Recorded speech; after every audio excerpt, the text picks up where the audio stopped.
नमस्कार, स्वागत है आपका हमारे चैनल एनजेपी रेवाड़ी पर। मैं हूं आपके साथ कोमल राव। आज बात करते हैं अनाज मंडी से जुड़े दो बड़े मुद्दों की।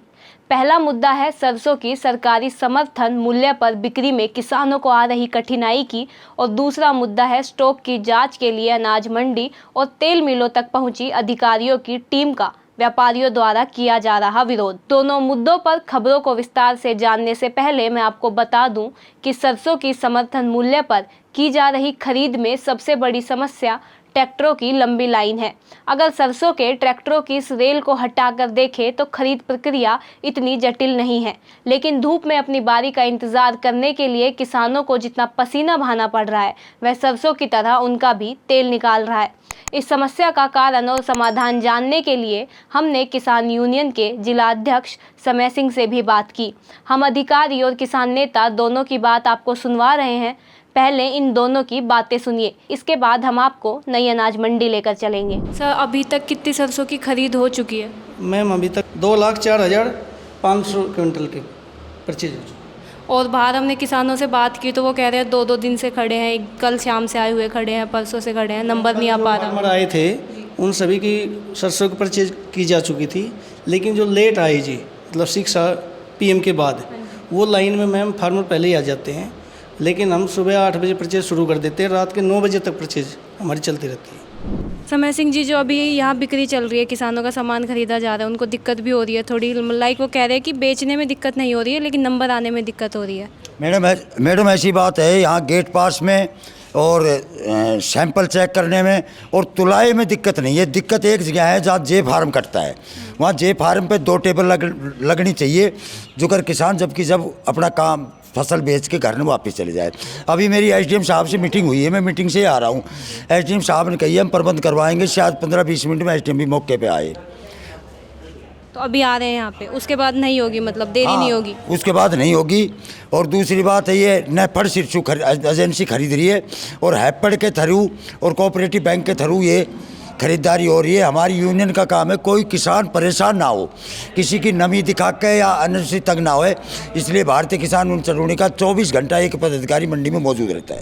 अब आपको दूसरी समस्या की गहराई में ले चलते हैं। हमारा यह मानना है कि स्टॉक की जांच का अधिकार निश्चित रूप से सरकारी अधिकारियों का है और इस अधिकार से उन्हें वंचित करना न्याय संगत नहीं है, लेकिन यहाँ यह बताना भी ज़रूरी है कि जांच के नाम पर व्यापार जगत को भी परेशान नहीं किया जा सकता।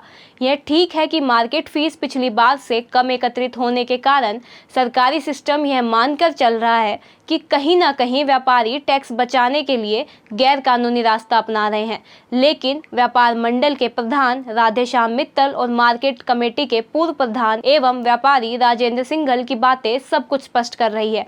आइए दोनों की बातें सुनते हैं और खुद ही हकीकत जानने का प्रयास करते हैं। राधेश्याम जी, 2 टीमें मंडी में जांच के लिए पहुंची और व्यापारी उसका विरोध कर रहे हैं, आप लोग विरोध कर रहे हैं, तो आपके विरोध की वजह क्या है? अधिकारी तो जांच करेंगे ही ना। ऐसा हमारा जांच नहीं कराने का किसी भी आड़ती का कोई इशू नहीं है। जांच होनी चाहिए, शांतिपूर्ण ढंग से होनी चाहिए थी।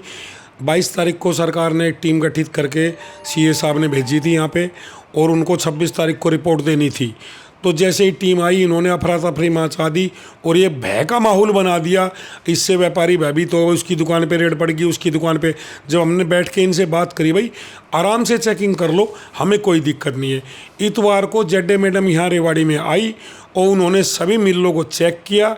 चेक करने के बाद उसी टीम ने, जो एक रिपोर्ट आई हुई है, उसी टीम ने इसको दोबारा से चेक करने की कल कोशिश की, उससे लोगों में विरोध आ गया। या तो फिर अपना आदमी बैठा दो अपनी दुकानों पे और फर्मों पे, बार बार चेकिंग करे, और परचेज के टाइम में कौन चेकिंग करा पाएगा? ये लोगों का विरोध था। और जो मार्केट फीस है पिछले सालों की कुछ तुलना में काफ़ी कम पहुंची है सरकार के पास, तो उसका कारण क्या है? व्यापारियों ने टैक्स बचाया है।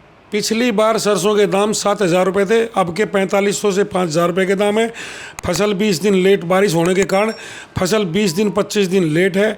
अनाज मंडी में जो माल आना चाहिए था वो नहीं आ रहा है, और जो सरकारी फीस तो इनके पास पिछले साल से भी ज़्यादा जाएगी, क्योंकि सरकारी परचेज हो रही है, तो फीस तो सरकार की इस सरसों मंडी में न आके सरकारी गोडाउन पे चली गई, तो फीस तो बल्कि पिछले साल से ज़्यादा आ चुकी है इनके पास।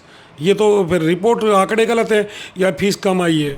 सिंघल साहब, आपने अभी दोनों सवाल सुने कि जो जांच हुई है उसको लेकर आप क्या कहना चाहेंगे पहले, और दूसरे नंबर पे मार्केट फीस की कमी कैसे आ रही है?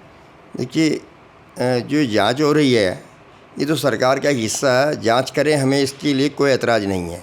लेकिन हम ये चाहते हैं मंडी में जांच करें और शांतिपूर्ण ढंग से जांच करें, हम ये चाहते हैं।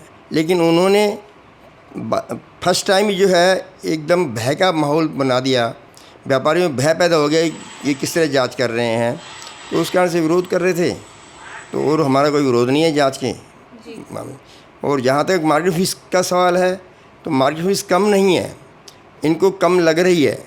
कारण कि एक तो पिछले साल सरसों का भाव 7,000 से 7,500 था और आज है 4,500 से 5,000, तो निश्चित है कि फ़ीस कम आएगी।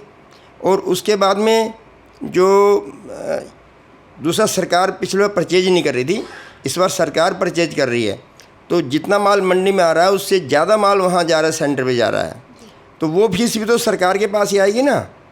तो हमारा ये मानना है कि फ़ीस पिछली बार से ज़्यादा आएगी। अभी इनकी आंकड़े इनके पास गलत हैं, लेकिन फ़ीस पिछली बार ज़्यादा आएगी और हमारा कोई विरोध नहीं है, शांतिपूर्ण ढंग से जांच करें मंडी की, हमें कोई दिक्कत नहीं। चलिए अब थोड़ा आगे बढ़ते हैं।